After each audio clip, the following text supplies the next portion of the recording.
Taste the Daily. Kovai மாவட்டத்தில் கொள்முதல் செய்யப்பட்ட கொப்பரைக்கான நிலுவைத் தொகையை வழங்கக் கோரி தென்னை விவசாயிகள் மறியல் போராட்டத்தில் ஈடுபட்டனர். மத்திய அரசின் நேபாள் நிறுவனம் கோவை மாவட்ட விவசாயிகளிடமிருந்து கொள்முதல் செய்த கொப்பரைக்கான 60 கோடி ரூபாய்க்கு மேலான நிலுவைத் தொகையை விவசாயிகளுக்கு தராமல் நிறுத்தி வைத்துள்ளது. இதனால் விவசாயிகள் கடுமையாக பாதிக்கப்பட்டுள்ளனர். இதுகுறித்து விடியா திமுக அமைச்சர், மாவட்ட ஆட்சித்தலைவர் உள்ளிட்டோரிடம் முறையிட்டும் நடவடிக்கை எடுக்கவில்லை என்பதால் நூற்றுக்கணக்கான தென்னை விவசாயிகள் பொள்ளாச்சி சாராட்சியர் அலுவலகத்தில் தர்ணா போராட்டத்தில் ஈடுபட்டனர். கோவை மாவட்டம் காண்டூர் கால்வாயில் நடைபெற்று வரும் சீரமைப்பு பணிகளை விரைந்து முடித்து பாசனத்திற்கு தண்ணீர் திறந்துவிடக் கோரி விவசாயிகள் முற்றுகை போராட்டத்தில் ஈடுபட்டனர். மேற்கு தொடர்ச்சி மலைப்பகுதிகளில் மழை பெய்து வருவதால் அணைகளுக்கு நீர்வரத்து அதிகரித்து காணப்படுகிறது.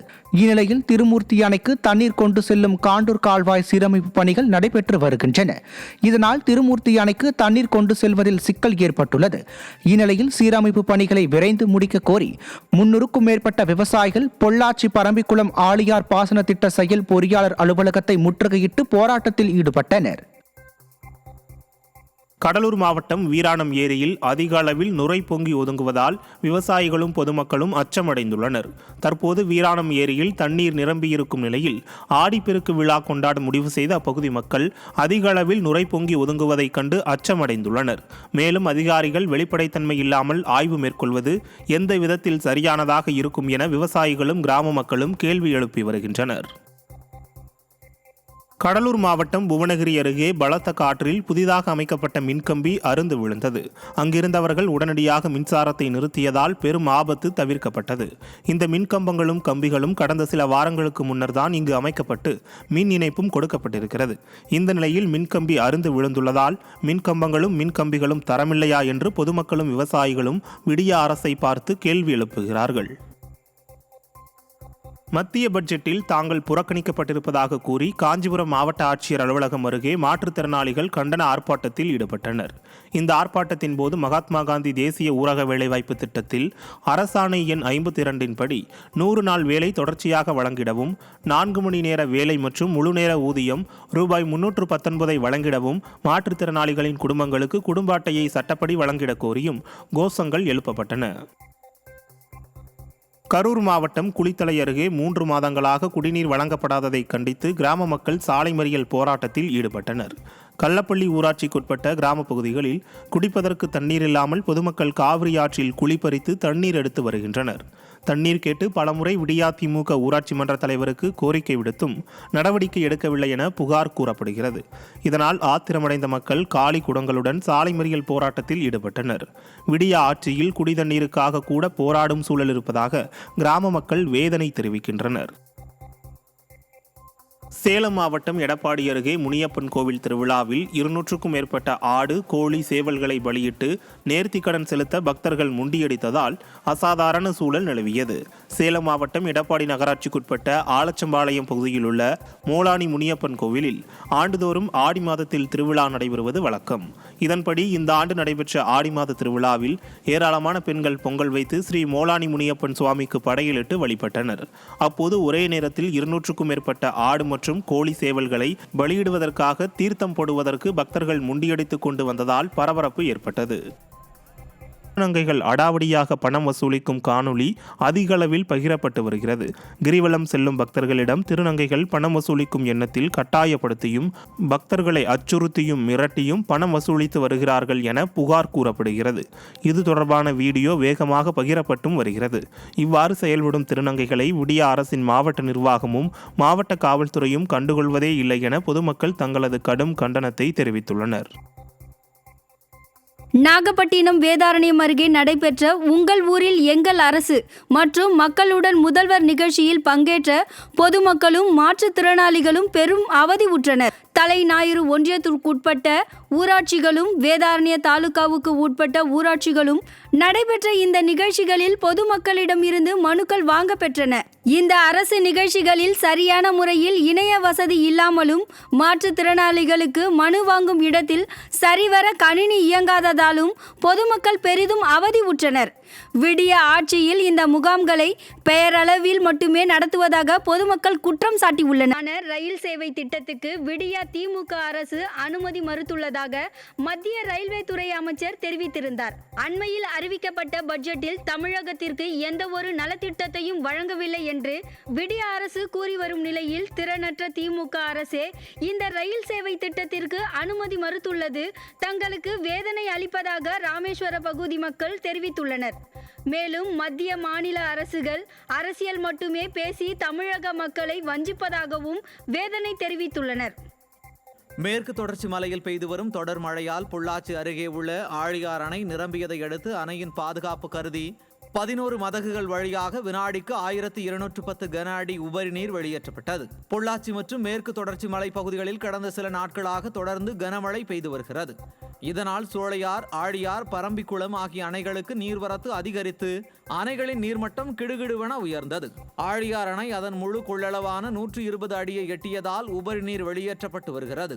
இதனால் ஆழியார் கரையோர பகுதியில் வசிக்கும் மக்களுக்கு வெள்ள அபாய எச்சரிக்கை விடுக்கப்பட்டுள்ளது.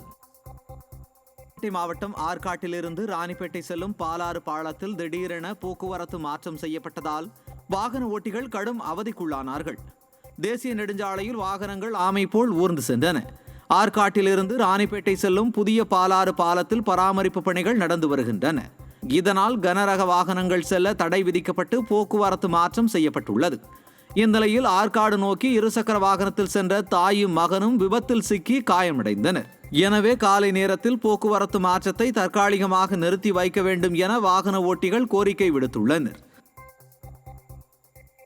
கோவை மாவட்டம் தொண்டாமுத்தூர் பகுதியில் உள்ள சத்துணவு மையம் மிக மோசமான நிலையில் உள்ளது என்று அப்பகுதி மக்கள் வேதனை தெரிவிக்கின்றனர். கரும்பு கடை செல்லராவுத்தர் வீதியில் உள்ள அங்கன்வாடி பள்ளி சுமார் 750 சதுர அடியில் இயங்கி வருகிறது. உள்ளே தரையில் பாய் விரித்து குழந்தைகள் படிக்கின்றனர். அருகே உள்ள சமையல் கூடம் சுகாதாரமற்ற நிலையில் உள்ளது என்றும் அங்கன்வாடி மையத்தில் குழந்தைகள் அச்ச உணர்வோடு படித்து வருகிறார்கள் என்றும் பொதுமக்கள் வேதனையுடன் கூறுகின்றனர். விடிய அரசு உடனடியாக நடவடிக்கை எடுக்க வேண்டும் என்று பொதுமக்கள் கோரிக்கை விடுத்துள்ளனர். புதுக்கோட்டை மாவட்டம் கந்தர்வக்கோட்டை அருகே வசிக்கும் ஒரு பெண் தனது கணவரை மீட்டு தரக்கோரி மத்திய மாநில அரசுகளுக்கு கோரிக்கை விடுத்துள்ளனர். தச்சங்குறிச்சியை சேர்ந்த மாலதி குடும்ப வறுமை காரணமாக மலேசியா சென்ற தனது கணவர் சதீஷ்குமார் கடந்த 6 மாதங்களாக தனக்கு சம்பளம் வழங்கவில்லை என்றும் இதனால் கடும் மன உளைச்சல் அடைந்து உடல் நலம் பாதிக்கப்பட்டதாகவும் கூறியுள்ளார். இது குறித்து மாவட்ட ஆட்சியரிடம் மனு அளித்தும் நடவடிக்கை எடுக்காததால் மத்திய மாநில அரசுகள் தலையிட்டு கணவனை மீட்டு தரக்கோரி மாலதி கண்ணீர் மல்க கோரிக்கை விடுத்துள்ளார். வேலூர் ஒழுங்குமுறை விற்பனை கூடத்தில் நெல் மூட்டைகளை வைக்க போதிய இடம் இல்லாததால் விவசாயிகள் சாலை மறியலில் ஈடுபட்டனர். வேலூர், ராணிப்பேட்டை, திருவண்ணாமலை ஆகிய மாவட்டத்தை சேர்ந்த சுமார் 50க்கும் மேற்பட்ட விவசாயிகள் தங்கள் நெல் மூட்டைகளை கொண்டு வந்த போது அவற்றை திறந்தவெளி களத்தில் இறக்கி வைக்குமாறு அதிகாரிகள் கூறியுள்ளனர். மழையில் நனைந்து நெல் மூட்டைகள் சேதமாகும் என்பதால் குடோனில் இறக்கி வைக்க அனுமதிக்குமாறு விவசாயிகள் கோரிக்கை விடுத்துள்ளனர். ஆனால் குடோனில் வைக்க அனுமதி மறுக்கப்பட்டதால் ஆத்திரமடைந்த விவசாயிகள் சாலையில் அமர்ந்து போராட்டத்தில் ஈடுபடுகிறது. நீலகிரி மாவட்டம் கோத்தகிரியில் உணவு கழிவுகள் குடிநீரில் கலந்து வருவதால் நோய் தொற்று ஏற்படும் அபாயம் இருப்பதாக பொதுமக்கள் புகார் தெரிவித்துள்ளனர். கோத்தகிரி அருகே உள்ள சக்கத்தா கிராமத்தில் இயங்கி வரும் ஹோட்டல் ஒன்றின் உணவு கழிவுகள் அங்குள்ள குடிநீர் குழாயில் கலந்து வருவதை கண்ட பொதுமக்கள் ஜக்கனாரை பேரூராட்சியில் புகார் அளித்தனர். ஆனால் விடிய அரசின் பேரூராட்சி அலுவலர்கள் அலட்சிய போக்கோடு உரிய நடவடிக்கை எடுக்காமல் இருப்பதாக பொதுமக்கள் குற்றம் சாட்டுகின்றனர். நோய் தொற்று அபாயம் உள்ள நிலையில் விடியா திமுக பேரூராட்சி நிர்வாகம் விரைந்து நடவடிக்கை எடுக்க வேண்டும் என பொதுமக்கள் கோரிக்கை விடுத்துள்ளனர். நீலகிரி மாவட்டம் கூடலூர் பகுதியில் முக்கிய சாலையில் மரம் சாய்ந்து விழுந்ததில் இருசக்கர வாகனம் சேதமடைந்தது. கூடலூர் பகுதியில் அதிக காற்றுடன் கூடிய மழை பெய்ததால் முக்கிய சாலையில் ராட்சத மரம் சாய்ந்து விழுந்தது. மரம் சாய்ந்து தடுப்பு சுவர் மீது விழுந்ததில் சாலையில் நிறுத்தி வைக்கப்பட்டிருந்த இருசக்கர வாகனம் சேதமடைந்தது. மேலும் அப்பகுதியில் இருந்த உயர் மின்னழுத்த மின்கம்பம் சாய்ந்து கீழே விழுந்ததால் அப்பகுதி முழுவதும் மின்சாரம் துண்டிக்கப்பட்டது. விடியா திமுக அரசு விரைந்து செயல்பட்டு மீட்பு பணிகளை செய்ய வேண்டும் என பொதுமக்கள் கோரிக்கை விடுத்துள்ளனர். மாவட்டம் குளித்தலை அருகே உள்ள அரசு உயர்நிலைப் பள்ளியில் 2 ஆசிரியர்கள் மட்டுமே பணிபுரிவதால் மாணவர்களின் படிப்பின் தரம் குறைந்து வருவதாக கூறி பெற்றோர்கள் பள்ளி முன்பு போராட்டத்தில் ஈடுபட்டனர். கொசூர் வட்டப்பட்டி பகுதியில் அரசு உயர்நிலைப் பள்ளி செயல்பட்டு வருகிறது. இந்த பள்ளியில் 230க்கும் மேற்பட்ட மாணவர்கள் பயின்று வருகின்றனர். 6ஆம் வகுப்பு முதல் 10ஆம் வகுப்பு வரை உள்ள பள்ளியில் குறைந்தது 8 ஆசிரியர்கள் பணிபுரிய வேண்டும். ஆனால் இங்கு 2 ஆசிரியர்கள் மட்டுமே தற்போது பணிபுரிந்து வருகின்றனர். இது தொடர்பாக பலமுறை புகார் அளித்தும் நடவடிக்கை எடுக்காத நிலையில் 230க்கும் மேற்பட்ட மாணவர்கள் பெற்றோர்களுடன் போராட்டத்தில் ஈடுபட்டனர். நாமக்கல் மாவட்டம் ராசிபுரத்தில் புதிய பேருந்து நிலையம் அமைப்பதற்கு எதிர்ப்பு தெரிவித்து பேருந்து நிலைய மீட்புக் குழுவினர் நகராட்சி ஆணையரிடம் மனு அளித்தனர். ராசிபுரத்தில் தற்போது புதிய பேருந்து நிலையம் செயல்பட்டு வருகிறது. இந்த நிலையில் நகராட்சி மன்ற கூட்டத்தில் மற்றொரு புதிய பேருந்து நிலையம் அமைப்பதற்கான தீர்மானம் நிறைவேற்றப்பட்டது. இதையடுத்து இந்த புதிய பேருந்து நிலையம் அமைக்க எதிர்ப்பு தெரிவித்தும் தீர்மானத்தை ரத்து செய்ய வலியுறுத்தியும் பேருந்து நிலைய மீட்புக் குழுவினர் சார்பில் ஊர்வலமாக சென்று நகராட்சி ஆணையரிடம் மனு அளித்தனர். இந்த நிலையில் மனு அளிக்க வந்தவர்களிடம் விடியா திமுகவின் கவுன்சிலர்கள் கடும் வாக்குவாதத்தில் ஈடுபட்டனர். விடியா திமுக அரசு கமிஷன் பார்ப்பதற்காக தேவையில்லாத திட்டங்களை கொண்டு வருவதாக பொதுமக்கள் குற்றம் சாட்டியுள்ளனர். கள்ளக்குறிச்சி அருகே தனியார் பள்ளி வாகனம் பள்ளத்தில் கவிழ்ந்து விழுந்த விபத்தில் 20 மாணவர்கள் அதிர்ஷ்டவசமாக உயிர் தப்பினர். கள்ளக்குறிச்சி மாவட்டம் தச்சூர் பகுதியில் செயல்பட்டு வரும் தனியார் பள்ளி வாகனம் கச்சிராயபாளையம் வெங்கடாம்பேட்டை சாலையில் சென்று கொண்டிருந்த போது ஓட்டுநரின் கட்டுப்பாட்டை இழந்து சாலையோரமாக உள்ள பள்ளத்தில் கவிழ்ந்து விபத்துக்குள்ளானது. இந்த விபத்தில் பேருந்தில் பயணம் செய்த 20 மாணவ மாணவிகள் லேசான காயங்களுடன் உயிர் தப்பினர். மதுரை மாவட்டம் சோழவந்தான் அருகே பலத்த போலீஸ் பாதுகாப்புடன் ஆக்கிரமிப்புகள் அகற்றப்பட்டது. சோழவந்தான் அருகே உள்ள முள்ளிப்பள்ளம் கிராமத்திலிருந்து பேரணை செல்லும் சாலையில் உள்ள ஆக்கிரமிப்புகளை அகற்றுமாறு நெடுஞ்சாலை மற்றும் வருவாய்த்துறைக்கு மதுரை உயர்நீதிமன்ற கிளை உத்தரவிட்டது. இதையடுத்து போலீசாருடன் வந்த நெடுஞ்சாலைத்துறை அதிகாரிகள் ஆக்கிரமிப்புகளை அகற்றினர். பல ஆண்டுகளாக அந்த பகுதியில் வசித்து வந்த பொதுமக்கள் நெடுஞ்சாலைத்துறையினருடன் வாக்குவாதத்தில் ஈடுபட்டனர். ராமநாதபுரம் மாவட்டம் திருவாடானையில் வடக்கு தெருவில் உள்ள SBI வங்கியின் ATM மையம் முன்பு கழிவுநீர் தேங்கி நிற்பதால் பெரும் சிரமம் ஏற்பட்டுள்ளது. ATM மையத்திற்கு பணம் எடுக்க வருவோர் கழிவுநீர் தேக்கத்தை கடக்க முடியாமல் அதில் விழுந்து காயங்களுடன் எழுந்து செல்லும் அவல நிலை ஏற்பட்டுள்ளது. கழிவுநீர் தேங்கி நிற்பதை விடியா திமுக அரசு சீர் செய்ய வேண்டும் என்பது பொதுமக்களின் கோரிக்கையாக உள்ளது. கடலூர் மாவட்டம் சேத்தியாத்தோப்பு அருகே பாசனத்திற்கு தண்ணீர் கேட்டு NLC சுரங்கம் அருகே விவசாயிகள் திரண்டதால் பரபரப்பு ஏற்பட்டது. 50க்கும் மேற்பட்ட விவசாயிகள் NLC சுரங்கம் அருகே நீண்ட நேரம் காத்திருந்தும் அதிகாரிகள் யாரும் வராததால் கலைந்து சென்றனர். குறுவை நடவு பயிர் தண்ணீரின்றி கருகும் நிலையில் உள்ளதாகவும் NLC நிர்வாகம் தற்போது தரும் தண்ணீரை இரவு நேரங்களில் திடீரென நிறுத்துவதாகவும் விவசாயிகள் கவலை தெரிவிக்கின்றனர். எனவே தங்களை வஞ்சிக்காமல் தண்ணீர் தர வேண்டும் என கண்ணீரோடு கோரிக்கை வைத்த விவசாயிகள் இல்லையெனில் தொடர் போராட்டங்கள் நடத்துவோம் எனவும் எச்சரிக்கை விடுத்துள்ளனர். அரியலூர் மாவட்டம் ஜெயங்கொண்டம் அருகே 50க்கும் மேற்பட்ட பொதுமக்கள் திரண்டு சாலை மறியல் போராட்டத்தில் ஈடுபட்டதால் பரபரப்பு ஏற்பட்டது. தாப்பலூரில் இருந்து அடிக்காமலை செல்லும் சாலையில் உள்ள கொள்ளிடம் கூட்டு குடிநீர் திட்ட குழாய் உடைப்பு ஏற்பட்டு கடந்த சில மாதங்களாக தண்ணீர் வீணாகி வருகிறது. இதனால் தண்ணீர் தேங்கி சாக்கடையாக மாறி துர்நாற்றம் வீசுவதுடன் தொற்று நோய் பரவும் அபாயம் ஏற்பட்டுள்ளது. இது குறித்து பலமுறை அதிகாரிகளிடத்தில் தெரிவித்தும் எந்த ஒரு நடவடிக்கையும் எடுக்காததால் ஆத்திரமடைந்த அப்பகுதி மக்கள் தாப்பலூர் அடிக்காமலை செல்லும் சாலையில் அமர்ந்து விடிய அரசை கண்டித்து கோஷங்களை எழுப்பினர். திருப்பூர் மாவட்டம் தாராபுரத்தில் தமிழ்நாடு அரசு ஊழியர்கள் சங்கம் சார்பில் மத்திய அரசை கண்டித்து ஆர்ப்பாட்டம் நடைபெற்றது. மத்திய அரசு ஊழியர்கள் மற்றும் ஆசிரியர்கள் முன்வைத்த கோரிக்கைகளான புதிய பென்ஷன் திட்டம் ரத்து, மத்திய அரசு மற்றும் பொதுத்துறை நிறுவனங்களில் உள்ள காலி பணியிடங்களை நிரப்புவது உள்ளிட்ட எந்த கோரிக்கைகளுக்கும் மத்திய பட்ஜெட்டில் இடம்பெறாததை கண்டித்தும் கோரிக்கைகளை நிறைவேற்ற வலியுறுத்தியும் தாராபுரம் வட்டாட்சியர் அலுவலகம் முன்பு தமிழ்நாடு அரசு ஊழியர்கள் சங்கம் சார்பில் ஆர்ப்பாட்டம் நடைபெற்றது.